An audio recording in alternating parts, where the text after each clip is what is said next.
Hello दोस्तों, नमस्कार। Success Uttarakhand के इस एजुकेशन प्लेटफॉर्म पर आपका एक बार पुनः स्वागत। तो दोस्तों, हमारा यहाँ पर चल रहा था इंडियन हिस्ट्री, जिसमें हम बात कर रहे थे प्राचीन भारत की। और प्राचीन भारत में हमने यहाँ पर 4 वीडियो यहाँ पर कंप्लीट कर चुकी है, जिसमें हमने पहले की वीडियो में देखा आपका वैदिक सभ्यता, जिसमें हमने लिपि का विकास भी हुआ और उस लिपि को पढ़ा भी गया। उसके बाद हमने देखा दोस्तों कि आपका जैन धर्म का यहाँ पर उद्भव होता है, जिसमें उसके प्रथम जो आपके संस्थापक थे वो कौन थे? ऋषभदेव थे। और 24वें अंतिम तीर्थंकर जो आपके हुए महावीर स्वामी जी हुए, उनके बारे में हमने यहाँ पर डिस्कस किया। और 23वें तीर्थंकर आपके पार्श्वनाथ जी हुए, उनके बारे में हमने यहाँ पर डिस्कस किया। उसके बाद दोस्तों हमने यहाँ पर बड़ा बौद्ध धर्म का जो संस्थापक थे वो आपके गौतम बुद्ध थे, जिसका बचपन का नाम था आपका सिद्धार्थ, है ना। तो उसके बाद बौद्ध धर्म में हमने देखा बौद्ध धर्म के बौद्ध ग्रंथों के बारे में हमने डिस्कस किया, किस तरीके से इनके अनुयायी होते थे और कितने भागों में ये बटे, दोनों के हमने बारे में डिस्कस किया। दोस्तों डिटेल से आप हमारी पिछली वीडियो देख सकते हो, जैन धर्म और बौद्ध धर्म वाली वीडियो देख सकते हो। और प्ले लिस्ट में आपको जो है डिस्क्रिप्शन बॉक्स में प्ले लिस्ट का लिंक मिल जाएगा, आप वहाँ पर जाकर देख सकते हो। उसके बाद दोस्तों हमने 16 महाजनपदों के बारे में बात किया, जिसमें आपका जो है बौद्ध ग्रंथ और जैन ग्रंथों में भी हमें इन 16 महाजनपदों के बारे में उल्लेख देखने को मिलता है। जिसमें आपके बौद्ध ग्रंथ में हमने देखा अंगुत्तर निकाय, और जैन ग्रंथ में आपके जो है भगवती सूत्र में हमें यहाँ पर 16 जनपदों के बारे में देखने को मिलता है। उन्हीं 16 जनपदों के बारे में हमने पिछली वीडियो में देखा था दोस्तों, और उसमें कुछ शक्तिशाली जो महाजनपद हुए उनके बारे में हमने यहाँ पर आज की वीडियो में डिस्कस करेंगे। तो उसमें सबसे पहला था आपका दोस्तों मगध साम्राज्य, महाजनपद जो आपका महाजनपद था, वो सबसे शक्तिशाली महाजनपद था इन 16 महाजनपदों में। उसके बारे में हम देखो डिस्कस करेंगे। वहाँ पर राजनीतिक शक्ति और किस तरीके से थी वो भी हम यहाँ पर देखेंगे दोस्तों, किस तरीके से वहाँ पर राजपाट चला, आपका कौन कौन से राजा बने, कौन कौन से वंश वहाँ पर स्थापित हुए, उनके बारे में हम दोस्तों डिटेल से डिस्कस करेंगे। उससे पहले अगर आप हमारे चैनल में नए हैं तो हमारे चैनल को सब्सक्राइब कीजिए, लाइक कीजिए और शेयर कीजिए अपने सभी दोस्तों के साथ। दोस्तों आप ज़्यादा से ज़्यादा शेयर करें ताकि अच्छे व्यूज़ मुझे मिल सकें और अच्छे लाइक्स आप लोगों के आ सके, अच्छे कमेंट्स आप लोगों के आ सकें और ज़्यादा से ज़्यादा व्यक्ति के पास आपकी जो है ये वीडियो पहुँच सके। तो दोस्तों अपनी वीडियो को स्टार्ट करने से पहले एक बार हम 16 महाजनपदों का एक बार क्विक रिवाइज कर लेते हैं और उसके बाद हम आज की वीडियो को स्टार्ट करेंगे। तो दोस्तों हमने कल 16 महाजनपदों में क्या क्या पढ़ा था उसके बारे में थोड़ा सा डिटेल समझ लेते हैं। दोस्तों हमने पढ़ा था कल महाजनपद काल, जिसमें हमने देखा कि आपका जो है पूर्वी उत्तर प्रदेश और पश्चिमी बिहार में आपके जो है लोहे का व्यापक प्रयोग यहाँ पर होने लग गया था, है ना। तो अब लोहे का प्रयोग होगा तो सभी योद्धा क्या करेंगे? आपके हथियार बनाएंगे। हमने यहाँ पर देखा था कि आपका जो है 6ठी शताब्दी ईसा पूर्व के बाद हमें यहाँ पर देखने को मिलता है ये चीज़ें। और इस तरीके से जब हथियार बने तो और आपने जो है जैसे पहले लोग क्या करते, कबीले में रहते थे, उसके बाद आपके जो है वो कबीले से बहुत सारे कबीलों को जीतने लगे, है ना, और उसके बाद आगे आगे बढ़ने लगे। तो इस तरीके से उनका जो है साम्राज्य बढ़ने लगा, जिसमें हमने देखा कि जो आपके खेती के औजार, नए नए औजार बनने लगे, खेती की अच्छी उपज होने लगी, अनाज अच्छे होने लग गया। तो आपका क्या है, इधर उधर आपका जो है ट्रांसफ़र होने लगा, ठीक है। आपका जो है अनाज एक कबीले से दूसरे कबीले में जाने लगे और एक कबीले से दूसरे कबीले को जीतने लगे। एक दूसरे के अंदर क्या है शत्रुता भी उत्पन्न हुई, मित्रता भी उत्पन्न हुई, ठीक है। इस तरीके से आपका जो है राज्य का विस्तार भी आप धीरे धीरे लोग करने लग गए थे, ठीक है। तो इस तरीके से आपका जो है महाजनपदों का उद्भव हुआ है। जैसे हमने देखा कि सबसे छोटा होता था आपका कबीला जैसे लोग पहले कबीले में रहते थे, उसके बाद लोगों ने बहुत सारे कबीलों को जीता, फिर वो एक ग्राम में बदल गया, फिर बहुत सारे ग्रामों को जीता, फिर वो एक जन में बदल गया, बहुत सारे जनों को जीता, फिर वो जनपद में बदल गए, और फिर बहुत सारे जनपदों को जीतकर जो सम्राट बनता था, ठीक है, उसको महाजनपद बना था, ठीक है। उसका जो साम्राज्य होता था वो महाजनपद कहलाता। और महाजनपद जैसे आज का जो राष्ट्र होता था वैसे उस समय का महाजनपद होते थे, ठीक है। तो सबसे छोटा होता कबीला, पहले लोग कबीले में रहते थे, फिर आपके वो ग्राम में बदल गए, फिर वो जन में बदल गया, फिर वो जनपद में बदल गया, फिर वो महाजनपद में बदल गया। तो जिस तरीके से जिसने अपना साम्राज्य को विस्तार कर पाया उस तरीके से वो महाजनपद बन गया। तो इसी प्रकार सबसे बड़ा महाजनपद हमारा हुआ यहाँ पर आपका मगध महाजनपद, ठीक है। और महाभारत काल में आपने देखा होगा कि मगध का जो सबसे शक्तिशाली शासक था वो कौन था? जरासंध था, है ना। आप महाभारत काल में भी देख सकते हो। तो वो चीज़ें हम यहाँ पर देखेंगे। तो फिर हमने देखा कि महाजनपद में 16 महाजनपद हुए, जिसमें हमने बौद्ध ग्रंथ में देखा कि अंगुत्तर निकाय में और जैन ग्रंथ के भगवती सूत्र में हमें इन 16 महाजनपदों के बारे में देखने को मिला। उसके बाद हमने देखा कि सबसे ज़्यादा जो महाजनपद थे वो कहाँ पर दोस्तों?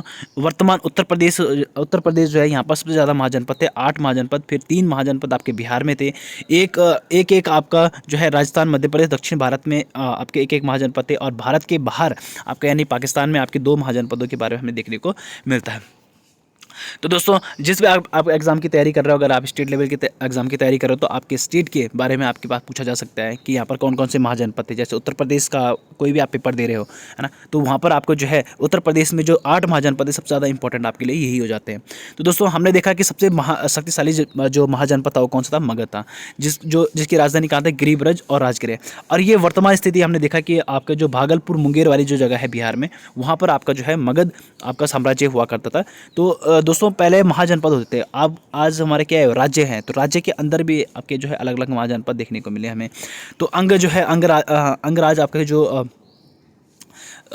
अंगराज कर्ण जो थे, ठीक है, वो आपके अंग थे, उनकी राजधानी थी चंपा में, वो जो कि आपके पटना और गया बिहार वाले क्षेत्र में, अभी वर्तमान पटना वाले क्षेत्र में है। वज्जी वैशाली हमने देखा, ठीक है, आपके बिहार में है। फिर हमने देखा कि जो उत्तर प्रदेश के महाजनपद थे वो 8 महाजनपद कौन सी, काशी, वत्स, कौशल, मल्ल, पांचाल, चेदी, ठीक है। चेदी नरेश आपने देखा होगा कि चेदी नरेश कौन थे, आपके शिशुपाल, जिसका वध आपके जो है कृष्ण ने कर दिया था, ठीक है। पांचाल नरेश के बारे में हमने पढ़ा कि जो पांचाल जो आपके 2 क्षेत्र में आपके 2 पार्ट्स में डिवाइड था, आपका उत्तरी पांचाल और दक्षिणी पांचाल। उत्तरी पांचाल आपका अहि क्षेत्र कहलाता था और दक्षिणी पांचाल आपका कौंपिल्य कहला, उसकी राजधानी थी कौंपिल्य में, ठीक है। आपका मल्ल आपका यहाँ पे कुशीनगर कुशावती में, जो कि आपका जो है गोरखपुर वाले क्षेत्र में है, ठीक है, उत्तर प्रदेश में। और उसके बाद आपने यहाँ पर देखा कि जो कुरु महाजनपद था, इंद्रप्रस्थ, इसकी राजधानी थी आपका मेरठ, दिल्ली हरियाणा वाला जो क्षेत्र था। सूरसेन मथुरा में आपको पता है कृष्ण भगवान का जन्म हुआ, ठीक है। मथुरा उत्तर प्रदेश में। अवंती भी 2 पार्ट्स में डिवाइड था, आपका उत्तरी अवंती की राजधानी थी आपकी उज्जैन में, दक्षिणी अवंती की राजधानी थी महिष्मती, जिसमें आप बाहुबली वाली मूवी देखते हो, ठीक है, वो महिष्मती है। मालवा क्षेत्र मध्य प्रदेश में था। मत्स्य विराटनगर आपका राजस्थान में। अस्मक आपका जो है गोदावरी नदी वाला क्षेत्र, जो कि आपका अस्मक जो है एकमात्र दक्षिण भारत का एकमात्र महाजनपद था, जिसके बारे में हमने यहाँ पर डिस्कस किया। फिर हमने देखा कि गांधार नरेश आपके कौन थे, आपके शकुनी जी, ठीक है, इनकी राजधानी थी तक्षशिला में, ये आपका पाकिस्तान में है। और कंबोज हाटक ये आपका अफगानिस्तान में। तो ये भारत से बाहर आपके 2 जो महाजनपद थे वो कौन से थे, गांधार और कंबोज। ये भी दोस्तों आपको ध्यान रखना है। फिर मैंने आपको पूरी एक वीडियो पूरा ग्राफ में हमने आपको बता दिया कि कौन कौन से आपके थे, गांधार आपका तक्षशिला, कंबोज हाटक आपका मत्स्य की राजधानी थी विराटनगर, कुरु की राजधानी थी इंद्रप्रस्थ, सुरसेन की राजधानी थी मथुरा, ठीक है, कौशल की राजधानी थी श्रावस्ती, पांचाल की राजधानी थी अहिक्षेत्र कंपल्य, चेदी की राजधानी थी आपकी शक्तिमती, वत्स की राजधानी थी कौशंबी, काशी की राजधानी थी वाराणसी, मल की राजधानी थी आपकी कुशीनगर, अस्मक की राजधानी थी आपकी पोतना पोटली, अवंती की राजधानी थी उज्जैनी महिष्मती, आपका वज्जी की राजधानी थी वैशाली, अंग की राजधानी थी चंपा, भागलपुर मुंगेर बिहार में है आपका, ठीक है। मगध की राजधानी थी आपकी राजगृह। फिर हमने इसमें मैप में भी इसको देखा था दोस्तों। उसके बाद आज की वीडियो हमारी स्टार्ट होती है मगध का उत्कर्ष। तो मगध में किस तरीके से आपका जो है प्रशासन रहा, जिसके कारण ये क्या है बहुत ही शक्तिशाली जो है महाजनपद बना। तो कैसे ये शक्तिशाली महाजनपद बना, ये हम आज की वीडियो में डिस्कस करेंगे दोस्तों। तो शुरू करते हैं दोस्तों अपनी वीडियो को। अगर आपने अभी तक भी हमारे चैनल को सब्सक्राइब नहीं किया तो सब्सक्राइब कीजिए, लाइक कीजिए और शेयर कीजिए अपने सभी दोस्तों के साथ। तो दोस्तों मगध प्राचीन 16 महाजनपदों में से एक था, जो कि सबसे शक्तिशाली महाजनपद हम कहलाए। यहाँ पर दोस्तों महाभारत की हमें अगर जानकारी की बात करें महाभारत के अनुसार, कि मगध पर सबसे पहले किसका, बृहदत्त वंश का शासन था। किसका, बृहदत्त वंश का शासन था, जो कि आपका महाभारत काल में हमें इसका उल्लेख देखने को मिलता है कि सबसे पहले यहाँ पर क्या है, बृहदत्त वंश का शासन था, जिसके संस्थापक थे आपके बृहदत्त। कौन थे, बृहदत्त। तो आपसे पूछा जा सकता है कि मगध में सबसे पहले शासन किसने किया था, तो कौन से वंश ने किया था, आपका बृहदत्त वंश ने किया था, जिसके संस्थापक आपके कौन थे, बृहदत्त थे। और इसी वंश का सबसे शक्तिशाली शासक होता है आपका जरासंध। कौन सा, जरासंध, जिसको आपने क्या है महाभारत काल में भी देखा होगा, ठीक है। तो जरासंध क्या है, इसका सबसे शक्तिशाली प्रतापी शासक हुआ। और इसका क्या है दोस्तों, ऐतिहासिक प्रमाण तो नहीं मिलता है, परंतु सिर्फ आपका जो है महाभारत काल में ऐसा उल्लेख है, इसलिए हम इसको साक्ष्य मानते हैं, ठीक है। तो सबसे प्रतापी शासक कौन हुआ, जरासंध। कौन हुआ, जरासंध। तो मगध के सबसे शक्तिशाली होने का कारण क्या था, ठीक है। अब ये मगध जो है सबसे शक्तिशाली हुआ क्यों, ठीक है दोस्तों। तो हुआ क्यों, क्योंकि यहाँ पर क्या है, उपजाऊ भूमि थी, क्या है, विस्तृत उपजाऊ मैदान यहाँ पर थे, उपस्थित थे। प्राकृतिक सुरक्षा यहाँ पर प्रदान की गई थी, ठीक है। खनिज संसाधनों की उपलब्धता यहाँ पर थी, ठीक है। प्राकृतिक सुरक्षा दोस्तों मान सकते हैं कि यहाँ पर आसपास जंगल हो सकते हैं, पहाड़ी हो सकती है। तो यानी प्राकृतिक सुरक्षा का मतलब यहाँ पर बाहर का कोई एंटर नहीं कर पा रहा था, ठीक है। बहुत अच्छे तरीके से जो भी आपकी खेती की जाती थी बिना किसी नुकसान से यहाँ पर हो रही थी। खनिज संसाधनों की उपलब्धता, व्यापार में वृद्धि यहाँ पर अच्छी हो गई थी, ठीक है। वन क्षेत्र और हाथियों की उपलब्धता यहाँ पर थी, है ना। वन क्षेत्र यहाँ पर बोल सकते हैं कि हाथियों की डर से कोई यहाँ पर आता नहीं था, तो इसलिए आपका जो है ये थोड़ा सुरक्षित क्षेत्र आपका माना गया। कृषि में लोहे का उपयोग सबसे ज़्यादा यहाँ पर किया जाने लगा। धान की रोपाई की पद्धति का विकास यहाँ पर दोस्तों हुआ, क्योंकि धान जो है यहाँ पर क्या है, नदी नदी के तट पर थे। आपका मगध साम्राज्य, ठीक है। आपके यहाँ पर आपको पानी की ज़रूरत ज़्यादा होती है, इसलिए यहाँ पर धान की रोपाई अच्छी होने लगी, तो धान की खेती भी अच्छी यहाँ पर होने लगी। तो यहाँ पर काफ़ी सारी कारण थे जिसके कारण ये क्या है आपका जो है शक्तिशाली बना। बिजली उपजाऊ मैदान यहाँ पर हुए, प्राकृतिक सुरक्षा यहाँ पर थी, खानी संसाधनों की यहाँ पर अच्छी उपलब्धता थी, व्यापार में यहाँ पर अच्छा वृद्धि हुआ, वन क्षेत्र और हाथियों का यहाँ पर जो है उपलब्धता थी, कृषि में लोहे का उपयोग यहाँ पर किया जाने लगा, धान की रोपाई की पद्धति का विकास यहाँ पर दोस्तों हुआ, ठीक है। इसलिए आपका जो है मगध जो है शक्तिशाली बना। अब दोस्तों इसके ऐतिहासिक प्रमाणों के अनुसार हम देखें तो यहाँ पर कुल 7 राजवंश हुए दोस्तों। मगध महाजनपद में आपके कुल 7 राजवंश हुए, जिनके बारे में हम आज की वीडियो में डिस्कस करेंगे दोस्तों। पहला आपका हर्यक वंश यहाँ पर हुआ, दूसरा आपका शिशुनाग वंश, तीसरा आपका दोस्तों नंद वंश, चौथा आपका मौर्य वंश का शासन हुआ, फिर आपका शुंग वंश का शासन हुआ, फिर आपका कण्व वंश का शासन हुआ, और फिर आपका सातवाहन वंश। अब आप कहोगे दोस्तों कि बृहदत्त वंश क्या था। दोस्तों बृहदत्त वंश का आपका सिर्फ हमें महाभारत काल में उल्लेख देखने को मिलता है कि बृहदत्त वंश यहाँ पर सबसे पहला जो वंश था उसका प्रतापी शासक था आपका जरासंध, है ना। परंतु इसका जो है हमें ऐतिहासिक प्रमाण नहीं मिलता, और हम पढ़ रहे हैं ऐतिहासिक प्रमाण के अनुसार। तो ऐतिहासिक प्रमाण के अनुसार अगर हम देखें तो यहाँ पर सबसे पहला जो वंश हुआ वो कौन सा हुआ, आपका हर्यक वंश हुआ। कौन सा हुआ, हर्यक वंश हुआ। दूसरा आपका शिशुनाग वंश, फिर आपका नंद वंश, फिर आपका मौर्य वंश, फिर शुंग वंश, फिर कण्व वंश और सातवाहन वंश। तो आप यहाँ पर दोस्तों ध्यान रख सकते हैं हसीन मासुक का 7, ठीक है, हसीन मासुक का 7, ठीक है। तो हसीन मासुक आपके 7 में है, तो आपको दोस्तों याद रखना है कि जहाँ पर हसीन मासुक आपके साथ होगी तो वो खुद ही आपका जो है सबसे शक्तिशाली बन जाएगा, है ना। तो ठीक है, तो हसीन मासुका जो आपके साम्राज्य में है तो लोग आपके पास ज़्यादा आएंगे ना, ठीक है। तो हसीन मासुका के साथ, ठीक है, हसीन मासुका हमारे साथ है, ठीक है। तो इसलिए आपका जो है मगध सबसे शक्तिशाली हो गया।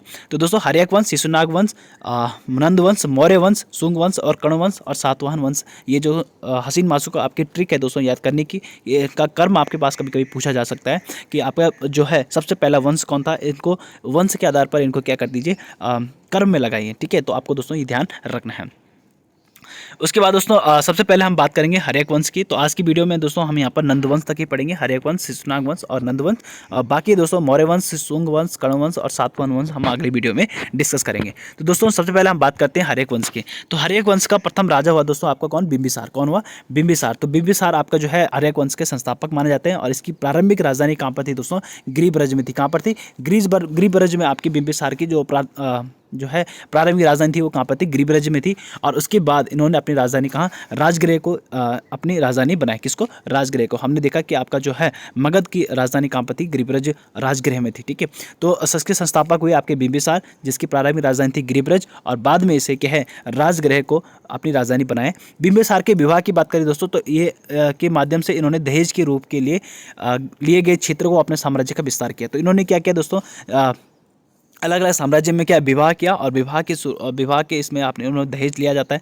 तो दहेज के रूप में इन्होंने क्या किया, विभिन्न साम्राज्यों का है क्षेत्र उनसे दहेज में मांगे, और उसके बाद वहाँ पर अपने साम्राज्य का विस्तार किया। बिंबिसार ने 3 विवाह किए थे। कितने विवाह किए दोस्तों, 3 विवाह आपने जो है बिंबिसार ने किया था। प्रथम विवाह दोस्तों, प्रथम विवाह जो है वो आपका कौशल राज की पुत्री प्रसेनजित और प्रसेनजित की बहन महाकौशला देवी से किया था, ठीक है। तो पहला विवाह आपका जो हुआ कौशल राज की पुत्री और प्रसेनजित की बहन महाकौशला देवी से किया था। पहला विवाह किसके साथ हुआ दोस्तों, बिंबिसार का महाकौशला देवी से, ठीक है। और इस विवाह से उन्हें दहेज में कौन सा क्षेत्र मिला, काशी क्षेत्र मिला। कौन सा, काशी क्षेत्र उनको दान में मिला, और वहाँ पर भी इन्होंने क्या अपना साम्राज्य का विस्तार किया। तो प्रथम विवाह कौशल राज की पुत्री और प्रसेनजित की बहन महाकौशला देवी से किया, और इनको यहाँ पर दहेज में कौन सा मिला था, काशी मिला था। कौन सा, काशी क्षेत्र मिला, और यहाँ पर भी इन्होंने अपना जो है साम्राज्य का विस्तार किया। दूसरा विवाह इन्होंने किससे किया, चेलना छलना से किया था। किससे किया था दोस्तों, चेलना से किया था। और यहाँ वैशाली के लिच्छवी की राजकुमारी थी। कौन से, वैशाली की लिच्छवी राजकुमारी थी आपकी कौन सी, चेलना, जिससे आपका बिंबिसार ने दूसरा विवाह किया।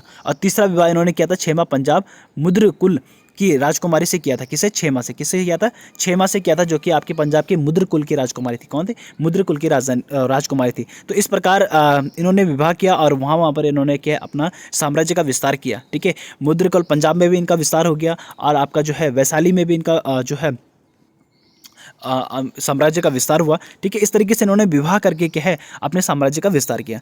बिंबिसार ने अपने शासनकाल में अंगराज्य को जीता। किसको जीता इन्होंने? अंगराज्य को जीता, जो आपका जो है अंगराज कर्ण जो आपका है, जो कर्ण का राज्य था, वहाँ पर इन्होंने क्या अपना अधिकार किया, उसको इन्होंने जीता। तो अंगराज कर्ण आपका कहा जाता है। महाभारत काल में इसका साक्ष्य मिलता है, परंतु हमें ऐतिहासिक प्रमाणों में इसका कोई साक्ष्य देखने को नहीं मिलता है। ठीक है, तो अंगराज्य जो है किसने जीता था? आपका बिंबिसार ने जीता था। उसे अपने राज्य में मिला दिया और उन्होंने वहाँ के सेनापति अपने पुत्र अजातशत्रु को बनाया। ठीक है, तो अंग का सेनापति किसे बनाया गया? फर्स्ट में इन्होंने अजातशत्रु को बनाया। इसके समय अवंती के राजा, ठीक है, इनके समय जो है अवंती के राजा आपके जो थे प्रद्योत पांडुरोग, क्या है पांडुरोग, जो राजा प्रद्योत थे उनको पांडु रोग से क्या है ग्रस्त थे। कैसे? पांडु रोग से ग्रस्त थे और उनको ठीक करने के लिए बिंबिसार ने अपने राज्य वैद्य जीवक को भेजा था और जीवक के इलाज से प्रद्योत आपका जो है स्वस्थ हो गए। तो दोस्तों आपके जो अवंती के राजा थे प्रद्योत, ठीक है, वो आपके उनके एक लाइलाज बीमारी लग गई थी, जिसका इलाज क्या है नहीं हो पा रहा था, परंतु वहाँ पर जो है कौन सा बीमारी थी? वो पांडु रोग बीमारी। ठीक है, तो किस बीमारी से ग्रसित थे? वो पांडु रोग बीमारी से ग्रसित थे, जिसको आपके बिंबिसार के जो राजवेद थे, जो कि प्रसिद्ध राजवेद भी माना जाता है, तो जीवक को इन्होंने भेजा और उन्होंने क्या है उनका इलाज किया और प्रद्योत जो है वो ठीक हो गए थे। ठीक है, तो दोस्तों आपसे ये भी क्वेश्चन बनता है कि राजवेद जीवक किसके शासनकाल में थे या किसके राज दरबारी वैद थे? ठीक है, तो राज्य वेद किसके थे? तो आपके बिंबिसार के राजवेद थे कौन? आपके जीवक। तो ये जीवक भी आपके पास क्वेश्चंस में बन जाते हैं दोस्तों। तो जीवक भी आपको दोस्तों ध्यान रखना है कि जीवक कौन थे? ये एक राजवेद थे जो कि बिंबिसार के शासनकाल के थे। ठीक है, यानी बिंबिसार के राजवेद कौन थे आपके दोस्तों? जीवक। और इन्होंने आपके राजा प्रद्योत को पांडु रोग से मुक्त किया और उसके बाद ये खुश होकर इन्होंने क्या कर दिया, इनके साथ मित्रता कर ली और यहाँ पर भी आपका जो है आपका बिंबिसार ने अपने साम्राज्य का विस्तार कर दिया। उसके बाद दोस्तों हर्यक वंश के अगले शासक हुए अजातशत्रु। और अजातशत्रु के बारे में दोस्तों हम डिस्कस करें तो अजातशत्रु का शासनकाल था आपका 492 ईसा पूर्व से 461 ईसा पूर्व। ठीक है, तो 492 ईसा पूर्व में बिंबिसार की हत्या उसके पुत्र अजातशत्रु द्वारा की गई। तो दोस्तों आपका जो बिंबिसार था, बिंबिसार अजातशत्रु ने उन्होंने कहा कि भाई अब मुझे क्या है राज्य दे दो। ठीक है, मुझे भी राजा बनने दो, आपकी उम्र हो गई, आप बुढ़े हो गए। ठीक है, आप क्या करो अपने शासनकाल को, अपने राज्य को छोड़ो और मुझे अपने जो है राज्य सौंप दो। ठीक है, तो बिंबिसार नहीं माना, तो बिंबिसार ने क्या कर दिया, अपने पिता को क्या है भाला घोंपकर उनकी मृत्यु कर दी। ठीक है, तो इसकी मृत्यु के पश्चात अजातशत्रु अपने शासन का प्रारंभ करता है। तो अपने पिता को इसने मार दिया, इसलिए इसे क्या है पितृहंता भी कहा जाता है। तो अजातशत्रु को हम क्या कहेंगे, ये क्या था, पितृहंता था। तो दोस्तों ऐसे ही आपको जो है पूरे हर्यक वंश में आपको पितृहंता देखने को मिलेंगे। एक अपने बाप को मारता है, अपने बाप को मारता है। ठीक है, तो इस तरीके से देखो दोस्तों अजातशत्रु है उसने अपने पापा को मारा, बिंबिसार को। ठीक है, इसको पितृहंता कहा गया। फिर अजातशत्रु का अर्थ होता है शत्रुओं का नाश करने वाला। ठीक है, क्या होता है, शत्रुओं का नाश करने वाला है। इसे कुणिक भी कहा जाता है। क्या है, अजातशत्रु को कुणिक भी कहा जाता है। दोस्तों आपको पूछा जाता है कि कुणिक किसे कहा जाता था, तो कुणिक आपका किसको कहा जाता, अजातशत्रु को कहा जाता। दोस्तों ये भी आपको ध्यान रखना है कि अजातशत्रु को ही कुणिक कहा जाता था। और पितृहंता किसे कहा जाता, तो अजातशत्रु को। पितृहंता दोस्तों हमें आगे भी देखने को मिलेगा, परंतु कुणिक आपको दोस्तों ध्यान रखना है कि आपका अजातशत्रु जो है उसे कुणिक कहा जाता था।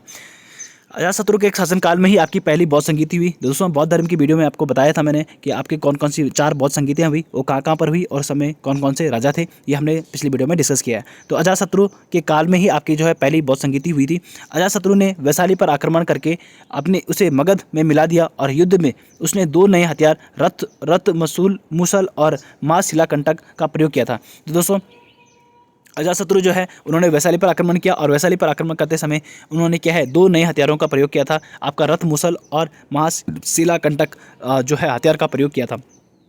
दोस्तों आपसे क्वेश्चन बनता है कि अजातशत्रु ने वैशाली पर आक्रमण करने के लिए किन 2 नए हथियारों का प्रयोग किया था? दोस्तों या रथ मूसल और महाशिलाकंटक का प्रयोग किया था। तो ये 2 हथियार दोस्तों आपको ध्यान रखना है कि रथ मूसल और महाशिलाकंटक का प्रयोग किस राजा ने किया था, तो किसने किया था दोस्तों? अजातशत्रु ने किया था। किसके वैशाली पर आक्रमण करने के लिए। तो दोस्तों ये था हमारा अजातशत्रु। फिर आप यहाँ पर देख सकते हो कि किस तरीके से, जैसे आपने बाहुबली में देखा था। ठीक है, ये आपका महाशिलाकंटक हो गया। जैसे बाहुबली ने आपका क्या किया था, पत्थर फेंकने के लिए इस महाशिलाकंटक का प्रयोग किया था।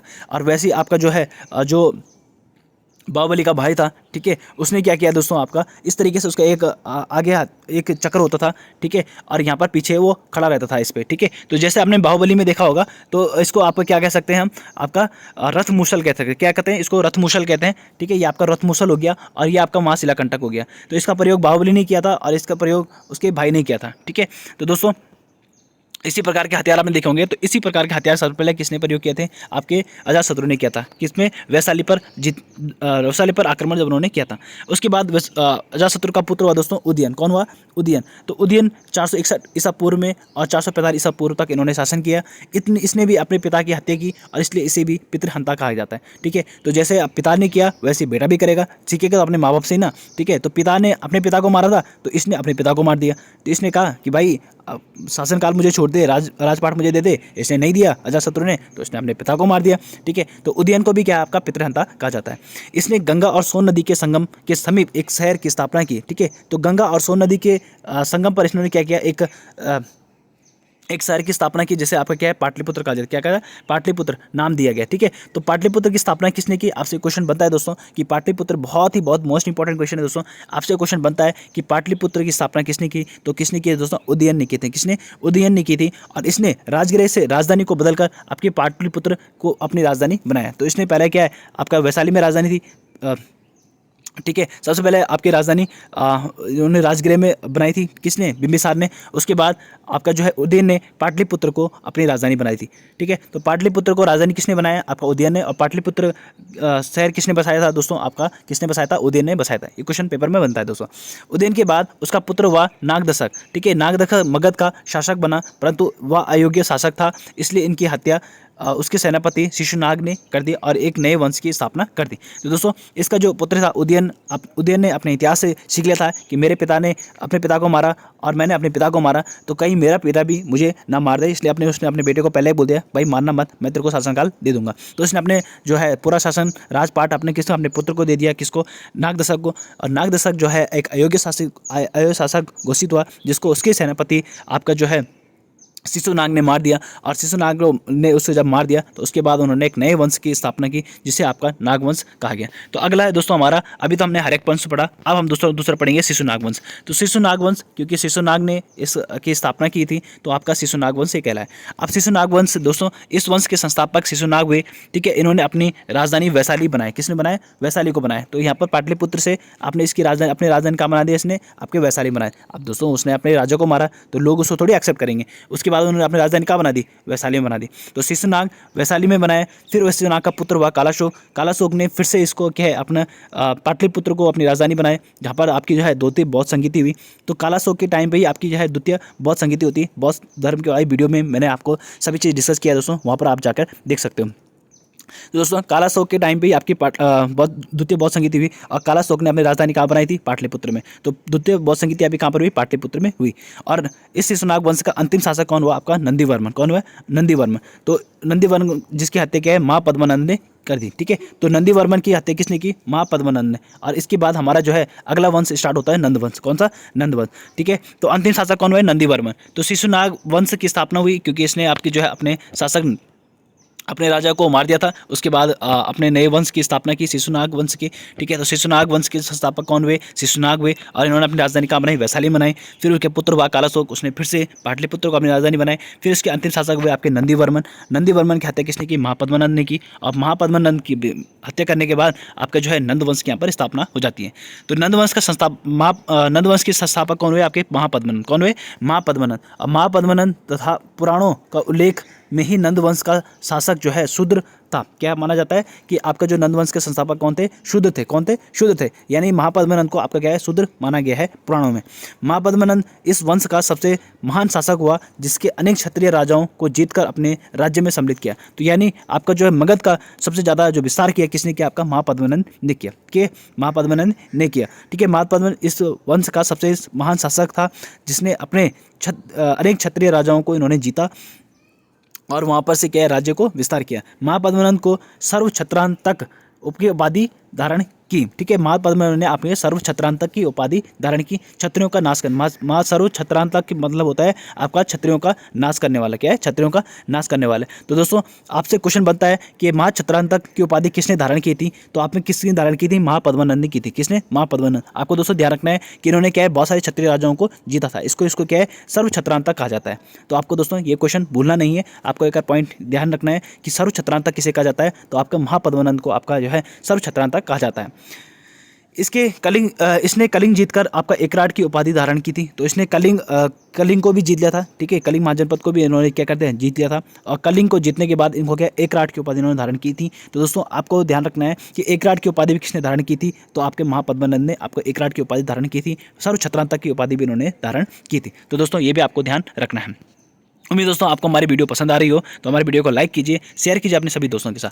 फिर महापद्मानंद की बात करें दोस्तों, तो फिर कलिंग नरेश खारवेल जो आपके थे, जिसका आपका हाथी गुम्फा अभिलेख हमें देखने को मिलता है, उसका पता चल रहा है कि महापद्मानंद ने कलिंग पर विजय प्राप्त की थी। तो कहाँ से हमें ये उल्लेख देखने को मिलता है कि आपके जो है महापद्मानंद ने आपका जो है कलिंग पर आक्रमण किया था और वहाँ पर विजय प्राप्त की थी। तो आपका जो हाथी गुम्फा अभिलेख है किसका, कलिंग नरेश खारवेल का। तो कलिंग नरेश खारवेल का जो आपका हाथी गुम्फा अभिलेख है, उसमें हमें साक्ष्य को देखने को मिलता है कि आपका जो है महापद्मानंद ने कलिंग पर विजय प्राप्त करी थी। ठीक है, यहाँ पर क्या है, विजय प्राप्ति की थी किसने, महापद्मानंद ने।